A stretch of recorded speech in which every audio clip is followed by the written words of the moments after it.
We are the Moulton School Sixth Form historians, and this is how we made our film, The Rescue.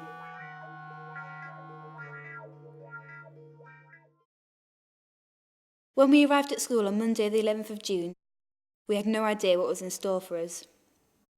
This is such a good project for you lot to be doing. Have the time you need, have the help you need. This is fantastic. This is the sort of thing we need to be doing. This is the sort of project that we want people to be doing. The first day in Whitby, 26 people in one room. And they just sat there and the blank looks on their faces were amazing. We knew nothing about whaling, nothing about filmmaking, and Scoresby was just a character in a Philip Pullman novel. He was soon to become the basis for our history project. Who would have thought a man from Cropton would have invented the crow's nest? And we only had 1 week in which to find out more. I'm project manager. It involves me getting the money and giving the project over to you lot to run. Our first introduction came from Mike Benson, the director of Rydell Folk Museum and the man with the really bad jokes. A camera takes 4 tours and a sock takes 5 tours in one. We were then given the lowdown on 19th century Rydell life by local historian John Rushton. One of the difficulties of history is shrugging off what you know, shrugging off the modern world and getting back behind it to what life was like in those times, the times of the whaling era. Followed up by whaling expert Arthur Credland, who showed us the tools of the trade. This is a typical hand harpoon. The actual hunting was done from this 30-foot rowing boat. You simply launched it at the whale and hope it stuck fast. And finally, Peter Bolton, a spokesman from the RSPCA, who filled us in on the current issues surrounding whaling, giving relevance to our historical journey. For a whale to be chased, then harpooned, and then we don't know when it's dead for up to an hour and a half afterwards, that's causing a huge amount of suffering and stress. Whales cannot be killed humanely, therefore they should not be killed at all. Next, we were given the chance to start some research of our own, and for this, we went to the museum at Panet Park in Whitby, where we've heard it's a good day out. Here we were split into groups, each one with a particular area to investigate. The lovely girls in the library helped us to study Scoresby's original documents and many other accounts of Rydell life and its relation to the whaling trade. I am heading a team that is researching. I'd like to think it's going quite well so far. We dig around through all the old books that we've got here in the museum. We extract information and data from resources such as financial accounts of the ship's log. I've been looking at all the old documents, trying to find out information about the whales and stuff. I've actually done a top 10 hazard list, so that's been my input at the moment. Looking through the muscarels of Scoresby and a lot of original documents, we've been looking at wages of people on land and people on the boats. It's a lot harder to read because you have to read calligraphy, so sometimes we use the Old English Dictionary to figure out what some of the words actually mean. Once you've read a word a few times, you start to understand. Studying it, really. Studying it and trying to work out what everything means. The original handwriting from the people that have written the documents is hard to read. I found it really interesting and found out a lot that I didn't know, found out about the wreckage and how it actually happened and like the conditions. Smelly with all the whales and... They had a lot of parties. Yeah, and drunk a lot. They had a party for somebody's birthday who wasn't even on the ship. Yeah, I've really enjoyed doing it. I think it's a lot more better because on the internet you can find stuff that's not true. It's just been written up. So on the books, you know it's actually true. And it's nice to be able to say this is what happened, if you know what I mean. We can actually point to a name, a date in one of these books, and it's a fact because it's there. To see this morning 2 people there with original documents saying, oh look, this compares, this shows up. Yeah. It's fantastic. It's not reading something on the internet and then believing it and then saying, well, yeah, that must be absolutely true. It's actually saying, right, so here's one account, here's a figure that backs it up, this is another account that backs it up, and that's what the essence of history is about. Nick and Lisa were given the prestigious task of script editors, giving them the chance to order us around and tell us what information we needed to collect in order to get the right balance for the film. I actually take in work from everybody else and put it into different groups to make a final project. Towards the end of the week, this was passed on to a team of scriptwriters who started to plan out and draft the final product. It's going rather well actually. We're just kind of putting bits and bobs together, and we're trying to hurry it up so that we can kind of give the lady who's making all the costumes a rough idea of how many we're going to need, what type of thing she's going to need to make and that kind of thing. I've always thought I'd enjoy script writing, and now I think maybe it might be something I want to do properly when I'm older, so it's been really rewarding for me. It's good having Tony working with us as well, because he can help us if we're not sure about things, and because he's experienced at doing it, he can like give us advice on where to put different bits and how it's going to work. Whilst the main body of us were researching, some went off to learn how to use the various technical equipment that would be needed to make the film. Two of us spent the afternoon learning how to use the sound equipment. We're the sound engineers. Basically, we do all the sound recording for the main documentary. Once you've got the hang of it, it's not too bad. It's just holding the boom mic really that's quite difficult, but even then you get used to that. And 4 more were taught the different aspects of the camera, such as the zooming function. We've all sort of got an interest in cameras, which was sort of why we picked to be in the camera team. So the first couple of days we just sort of learned how to use cameras, all the different functions, all the like possibilities you can do with them. They've basically been teaching us the basics on how to manage the camera and all the different buttons to operate it and everything. Then we learned how to frame shots, which is sort of lining them up properly and making them look all nice and pretty. The 2 groups joined up to make a practice film, a truly intellectual production, before moving on to the more serious task of filming interviews and footage for this documentary. It's also been really good because we've worked in a group as a 4 and then been working with the different groups that are making the film, so it's been good teamwork as well.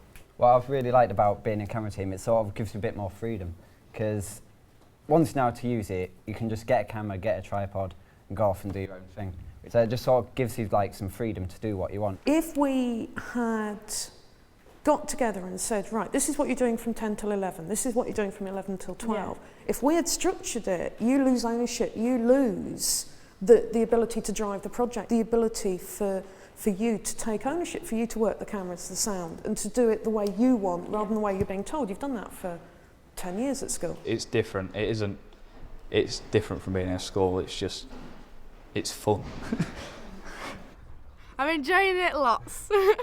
It's something different and it's a lot of fun. Everyone seems like on the project seems really like into it and enthusiastic about it, so it seems like we're doing well. Oh, you've been fantastic. Brilliant stuff. And all of you have done it in different ways. That sort of speed and the news, sort of the sense of it's all happening, I think is driving you to do some good stuff. You've responded to that challenge very well, and I think you're learning that local history that sounds a little bit boring can actually be fantastic. I'm getting excited by the notions of these lads from Rydale going off to the Arctic. The level of knowledge that you're getting and the things that you're finding out are terrific. It's looking good so far. I've seen a lot of information going into our newsroom. I'm very much enjoying it. It's a lot of fun. It's really fun, and the museum's really good as well, isn't it? Yeah. It's really interesting. I love it. It's hard work, but we're learning lots of nice little editorial skills. Yeah. There is a beauty to people feeling the way in and learning these skills, because it's not just the knowledge you're getting, it's the skills you're getting. We're getting skills which we can use later on if we choose to go into photography or filming or anything. All too soon, it was back to school for the final 2 days, which was spent finalising research and putting finishing touches to the script. When this was done, we were all given a talk by Bernadette Bainbridge from the BBC. What a fantastic project. I really think you're incredibly fortunate to have this opportunity.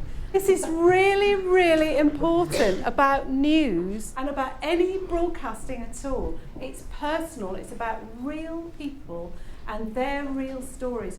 Then a few of us went off to learn how to direct different parts of the film. I'll be putting together what we're filming, where we're filming it. We're going to film that from on the boat. Then after that, we're going to move the cameras off. And boys, we're going to watch you coming off with all your blankets all huddled and unhappy, okay? As the last task for the week, we put together a presentation about what we've been doing for the last 5 days. All the people who helped us with the film came along, as well as a few local officials, so the pressure was really on to impress. When this week began, we were told basically we were doing a project about whales. All we really got though was one sentence. People from Rydale putting down their ploughs and picking up a harpoon.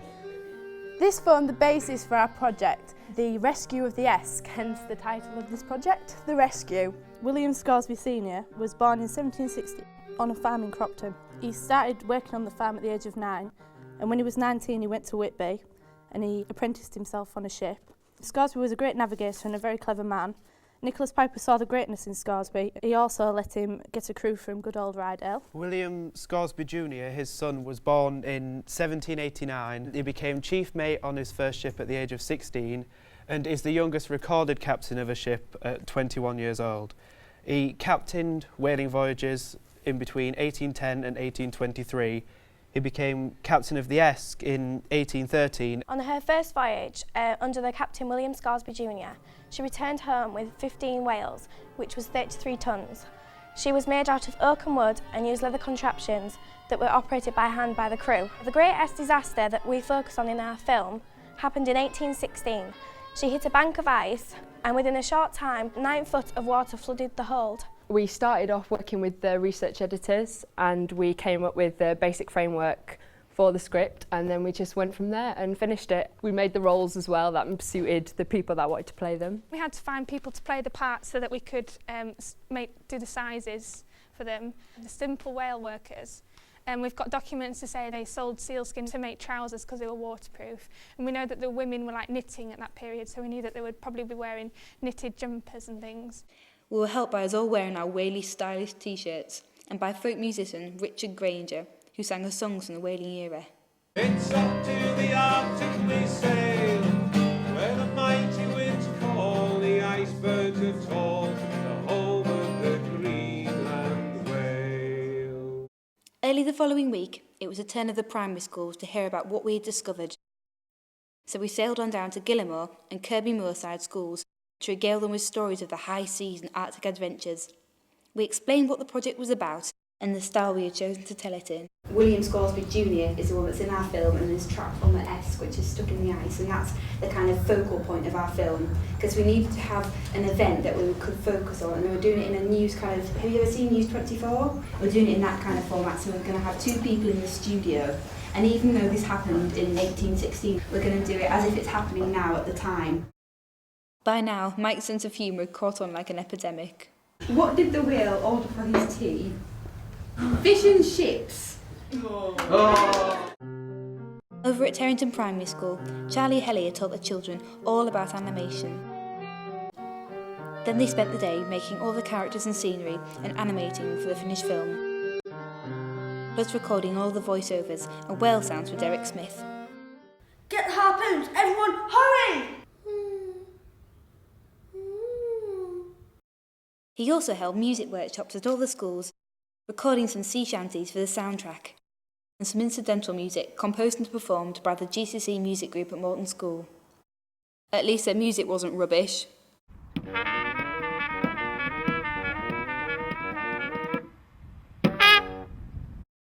In order to bring the film into the context of the modern debate on whaling, the debating team from Morton School prepared speeches on the motion of, "This house believes that whaling is wrong." A long and lively debate was had. You could look at literally the benefits of whaling. You've got the resources, you've got food. You can't deny people that. They've actually tried selling whale meat in supermarkets, and almost every single time no one's actually bought it. It's not needed anymore for me, and with the resources we have other man-made materials that we can use. Actually nowadays more whales are killed for scientific reasons, so it's not, that we're just wasting the whale, it's actually for proper research that we have to do. In Japan they say that they do science experiments, and what they only do is they measure it and say that is a science experiment. You don't need to kill a whale for science experimenting. Finally we got on to filming, and a taste of life in the high seas aboard the grand ship HMS Trincomalee in Hartlepool, and aboard the scaled-down ship HMS Endeavour. Having filled the Endeavour with Gillimore's finest mariners, we set out on the open sea, which was as flat as a mill pond. But that still didn't stop some unfortunate landlubbers from feeling rather groggy. There she blows!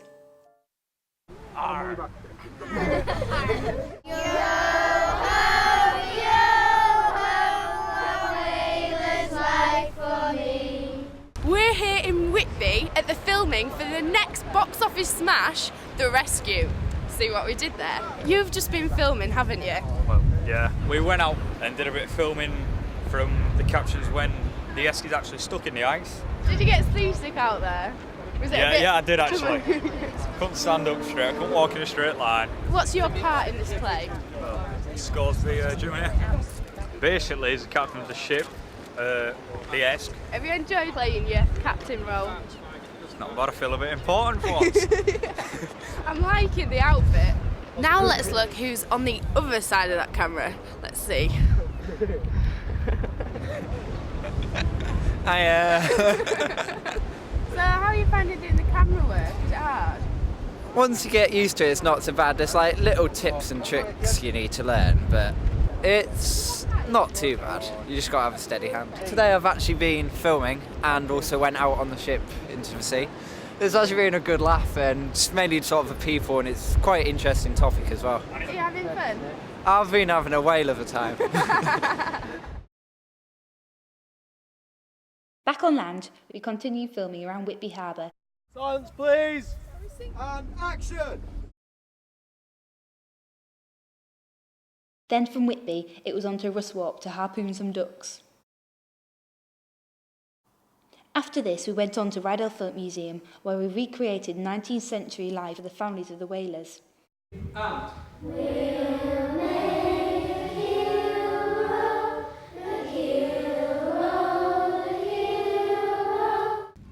action. How do you feel about the many superstitions circulating in the whaling trade? Well, I just hope they've caught sight of a polar bear because that's supposed to be lucky.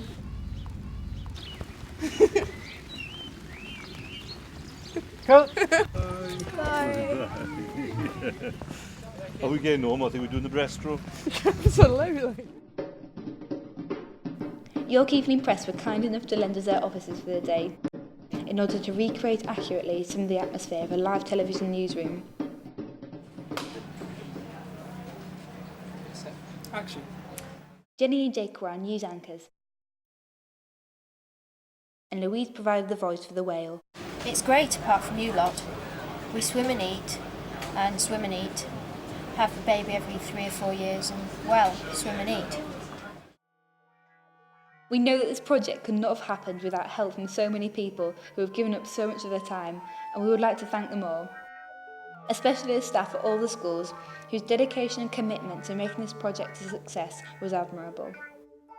And a really big thanks to Heritage Lottery Fund for making this whole thing possible. We've really enjoyed making this project, and a lot of us agree that we've learned important lessons. It has been an exciting year experience, hard work and tiring, but always informative and swashbuckling good fun. Most of all, we've had a whale of a time. Favourite moment? Oh, all of it. Why not? Here comes the keel roll.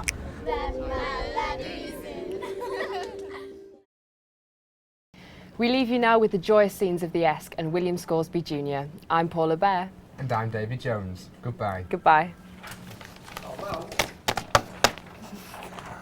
Cut. Mick.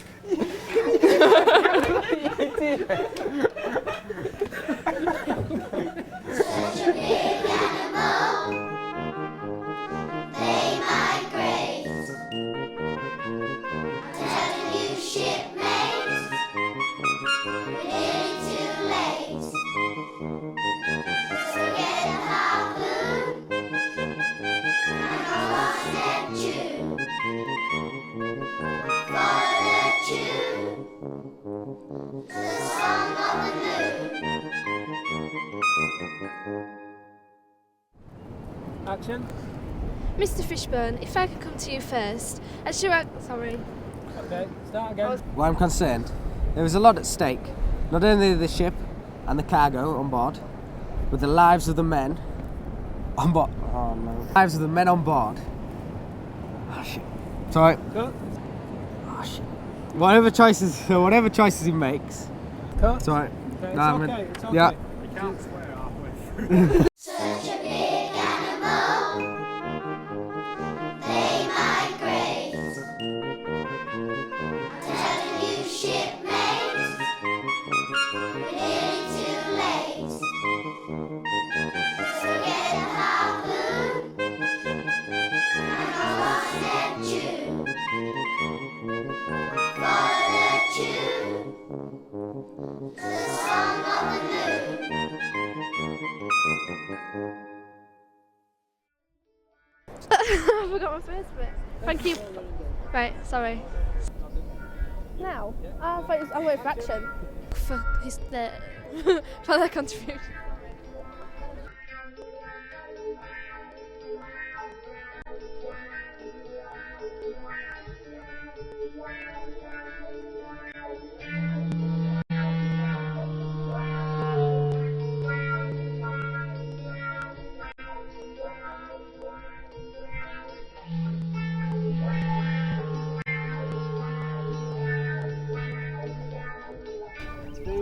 Speeding and action.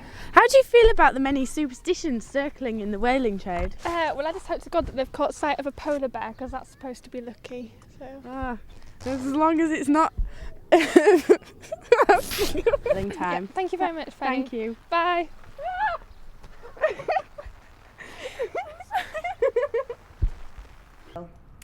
My name's... Cut and we'll start again. Oh no! We'll go from the thank you all for joining. Thank you. Gracie. Gracie. Oh no!